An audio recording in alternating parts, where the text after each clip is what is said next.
Everyone, welcome और welcome back to my channel.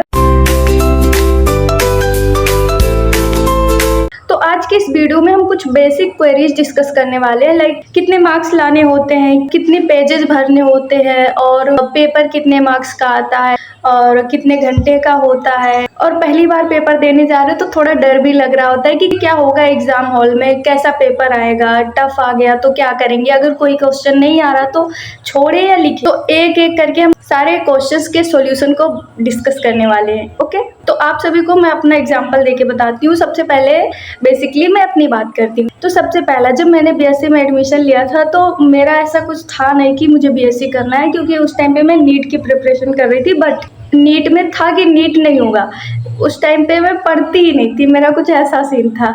तो पापा ने एडमिशन करवा दिया बीएससी में। स्टार्टिंग में मेरा ऐसा था कि ठीक है बीएससी है, जब ऐसे सब लोग देते हैं पास हो जाते हैं तो मैं भी पास हो जाऊंगी।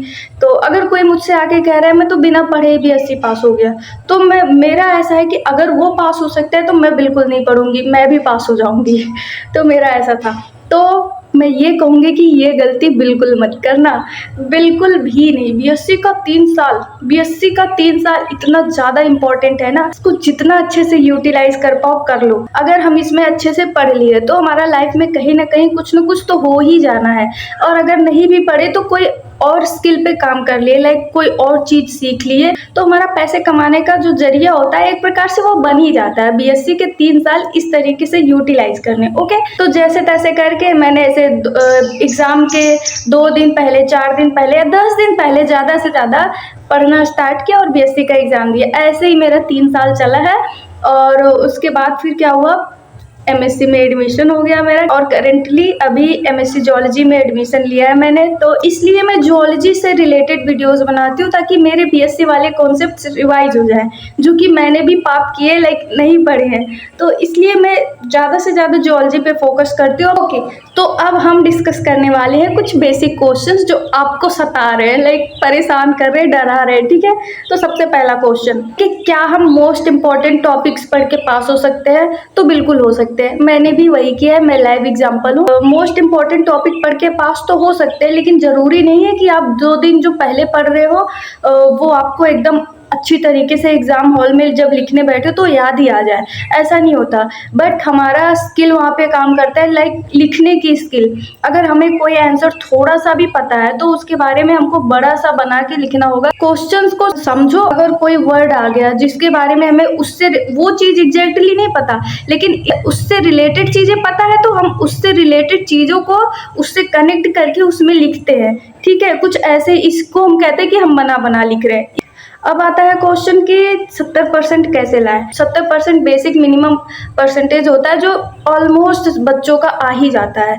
तो 70% लाने के लिए कुछ ज़्यादा मेहनत नहीं करनी है। अगर मोस्ट इंपॉर्टेंट टॉपिक्स करके जाते हो और बना बना के लिखने वाली स्किल है तुम्हारे अंदर, तो तुम आराम से 70% ला सकते हो। अगर 30 पेज की कॉपी है तो तुमको 27 तो पहुंच ही जाना है। लाइक अगर 27 के आसपास हो, जैसे 26 हो गया, 27 का आधा ही लिख पाए तब भी ठीक है, चल जाएगा। लेकिन 27 से कम नहीं लिखना है। अगर 70% लाना है तो 27 पेज तो करना ही पड़ेगा।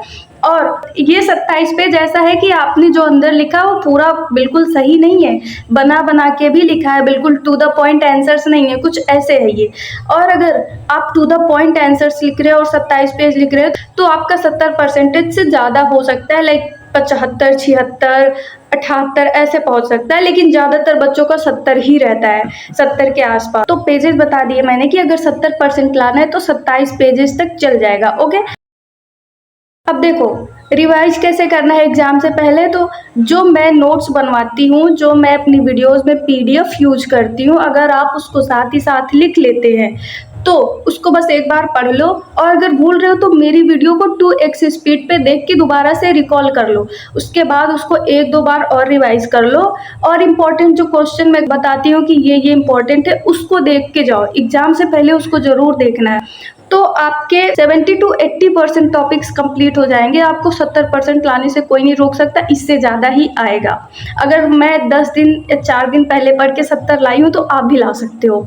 एक पेपर होता है 75 मार्क्स का, जो कि 2 घंटे के लिए होता है। ठीक, 3 सेक्शंस में क्वेश्चन पूछे जाते हैं। तो सेक्शन ए में वेरी शॉर्ट में 3 मार्क्स के क्वेश्चन आते हैं और 3 क्वेश्चन आते हैं, तो ये 9 मार्क्स का हो जाता है। और सेक्शन बी में 9 मार्क्स के क्वेश्चन आते हैं और ये 4 क्वेश्चन आते हैं, तो ये टोटल सेक्शन बी 36 मार्क्स का हो गया।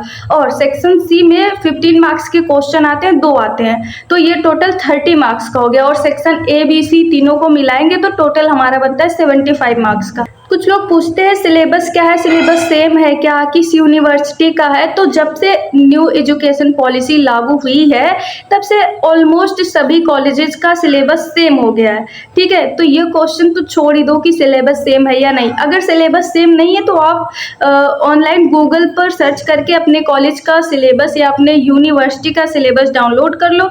अगर जो मैं पढ़ाती हूँ उससे आपका सिलेबस मैच हो रहा है तो आप बिल्कुल बेशक मेरी वीडियो से कवर कर सकते हैं। मैं कोशिश करती हूँ कि मैंने जो प्रॉब्लम फेस करी कि अगर मुझे कोई एक चैप्टर पढ़ना है तो उसके लिए मुझे 10 वीडियो देखनी पड़ती थी, और वो 10 वीडियो ऐसे होता था कि 1-1 घंटे का, और उस 1 घंटे में केवल 25 मिनट का ही होता था जो काम का होता था। इस प्रॉब्लम को मैंने फेस किया है, तो इसीलिए मैं कोशिश करती हूँ कि आधे घंटे में जितना कंटेंट मैं दे पाऊँ दे लूँ। अगर एक चैप्टर है और वो बहुत बड़ा हो रहा है तो मैं उसको 2 पार्ट्स में कवर करने की कोशिश करती हूँ आधे घंटे में। एक चैप्टर एक यूनिट 1 घंटे में कवर हो जाती है। नो फालतू बकवास, सीधा काम की बात। अगर कोई मेरी वीडियोस एग्जाम के 10 दिन पहले भी देख रहा है ना, तो उसका जियोलॉजी, मैं जियोलॉजी ही करवाई हूँ अभी तक, तो उसका जियोलॉजी अच्छे से कंप्लीट हो सकता है। 8 ही चैप्टर है, अगर तुम 10 दिन पहले देख रहे हो तो 8 चैप्टर 8 दिन, एक दिन में 1 चैप्टर देखो, उसको अच्छे से कंप्लीट करो, लास्ट के आखिरी दिन सारे चैप्टर्स को रिवाइज कर लो। और जो मैं मोस्ट इंपॉर्टेंट टॉपिक्स बताती हूँ तो उनको एक बार देख लो, स्टार मार्क किए हुए क्वेश्चंस को। बस 70% तो आराम से, उससे ज़्यादा आ जाए तो अलग बात है। अब जो लोग कहते हैं कि दीदी मुझे लिखने में प्रॉब्लम हो रही है, मैं लिख नहीं सकता, प्लीज़ मुझे पीडीएफ दे दो, तो उनका भी इंतजाम हो रहा है। अभी मैं यूनिट 4 तक मैंने वीडियो में कवर करवा दिया है, तो यूनिट 4 तक की पीडीएफ कंप्लीट है। और अभी यूनिट 5 की वीडियो आने वाली है मंडे को, तो यूनिट 5 की भी पीडीएफ ऑलमोस्ट कंप्लीट हो चुकी है। और यूनिट 6, 7, 8 3 यूनिट्स बची है जिसकी मुझे पीडीएफ बनानी है अभी। और एक बार ये सारी 8 यूनिट्स की पीडीएफ बन जाए जियोलॉजी की, तो मैं, एक सरप्राइज है तुम लोगों के लिए। ठीक है, सरप्राइज है तो बाद में पता चलेगा, ओके। उसके लिए चैनल को सब्सक्राइब कर लो। तो अभी मुझे लगता है कि मैंने सारे क्वेश्चंस को कवर कर लिया। अगर आपको और कोई क्वेश्चन पूछना है तो आप प्लीज़ कमेंट में लिख सकते हैं। मैं हर एक कमेंट का रिप्लाई करती हूँ, आपने अगर नोटिस किया होगा मैं सारे कमेंट्स का रिप्लाई करती हूँ। तो आप बेशक कोई भी क्वेश्चन हो कमेंट में लिख सकते हो। तो आज की इस वीडियो के लिए इतना ही, मिलते हैं नेक्स्ट वीडियो में सरप्राइज के साथ। तो thank you, bye bye, take care, पढ़ते रहिए, मस्त रहिए।